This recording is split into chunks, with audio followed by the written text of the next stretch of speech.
Nakiusap na ang Taiwan sa mga kalapit na bansa na maghanap ng alternate routes para sa flights na maaring dumaan sa kanilang airspace. Kasunod ito ng pagdeklara ng China ng airspace closure sa paligid ng Taiwan para sa kanilang military drills. Ayon sa Central News Agency ng Taiwan, nakipag-ugnayan na raw ang kanilang gobyerno sa Japan at Pilipinas tungkol sa pag-iwas sa kanilang airspace. Inanunsyo naman ng Philippine Airlines na tuloy pa rin ang isang flight nito pa-Taipei bukas. Pero wala pa rin desisyon ng PAL sa isa pang Taipei-bound flight nito sa Sabado. Siniguro naman ng PAL na tuloy-tuloy ang kanilang pakikipag-ugnayan sa Taiwan para sa mga posibleng flight adjustments.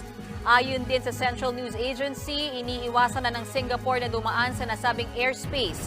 Nire-route na rin ng Vietnam Airlines ang 36 na flights ito na papasok o tatagos ng Taiwan.